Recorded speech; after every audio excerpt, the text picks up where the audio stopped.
കൊല്ലത്ത് വീണ്ടും ഷിഗല്ല. പോരുവഴി സ്വദേശിയായ 7 വയസ്സുകാരനാണ് രോഗം സ്ഥിരീകരിച്ചത്. കുട്ടിയുടെ ആരോഗ്യനില തൃപ്തികരമാണ്.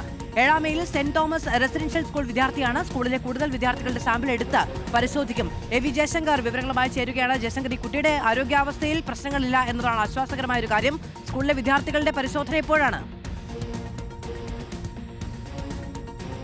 അതായത് മാധു, കൊല്ലത്ത് വീണ്ടും ഷിഗല്ല ആശങ്ക വർദ്ധിക്കുന്നു. ഈ പോർവഴി സ്വദേശിയായ 7 വയസ്സുകാരനാണ് ഇപ്പോൾ സൂചിപ്പിച്ചതുപോലെ ഷിഗല്ല രോഗം സ്ഥിരീകരിച്ചിരിക്കുന്നത്. ഈ സെന്റ് തോമസ് സ്കൂളുമായി ബന്ധപ്പെട്ട് അവിടെ ഒരാഴ്ച മുമ്പ് ഏകദേശം അവിടെ ഒരു വെള്ളം ഉപയോഗിച്ചുമായി ബന്ധപ്പെട്ട് കുറച്ചധികം കുട്ടികൾക്ക് ഭക്ഷ്യവിഷബാധ ഉണ്ടാകുന്ന സാഹചര്യം ഉണ്ടായിരുന്നു. ഈ ഒരു ഘട്ടത്തിലാണ് അവിടെ സാമ്പിളുകൾ ഉപയോഗിച്ചുകൊണ്ട് ഷിഗല്ല പരിശോധന ഉൾപ്പെടെ നടത്തിയത്. ആ പരിശോധനയാണ് ഇപ്പോൾ എന്തായാലും ഒരു 7 വയസ്സുകാരന് പോസിറ്റീവ് ആയിരിക്കുന്നത്. ഈ സംഭവവുമായി ബന്ധപ്പെട്ട് എന്തായാലും കൂടുതൽ കുട്ടികളുടെ സാമ്പിളുകൾ ഉൾപ്പെടെ പരിശോധിക്കാനാണ് ആരോഗ്യവകുപ്പ് ആലോചിക്കുന്നത്. ഇങ്ങനെ ഷിഗല്ലാബാധ കൂടുതൽ കുട്ടികൾക്ക് ഉണ്ടായിട്ടുണ്ടോ എന്ന് അറിയണം. മറ്റ് തരത്തിൽ വലിയ ഗുരുതരമായ പ്രശ്നങ്ങളില്ല എന്നാണ് ആരോഗ്യവകുപ്പ് പറയുന്നത്. കാര്യങ്ങൾ നിയന്ത്രണ വിധേയമാണെന്നും ആരോഗ്യവകുപ്പ് പറയുന്നു. എന്തായാലും നിലവിൽ അസുഖബാധിതനായ 7 വയസ്സുകാരൻ്റെ ആരോഗ്യനില തൃപ്തികരമാണെന്നത് വലിയ ആശ്വാസം നൽകുന്ന കാര്യമാണ്. ഈ കുട്ടിക്ക് മറ്റ് ഗുരുതരമായ പ്രശ്നങ്ങളില്ല. എന്തായാലും ആരോഗ്യവകുപ്പ് ഇതുമായി ബന്ധപ്പെട്ട് കർശനമായ ജാഗ്രത ജില്ലയിൽ പുലർത്തുന്നുണ്ട്. കൃത്യമായ നിരീക്ഷണം ഉണ്ടാകുമെന്ന് ആരോഗ്യവകുപ്പ് വ്യക്തമാക്കുകയും ചെയ്യുന്നുണ്ട്.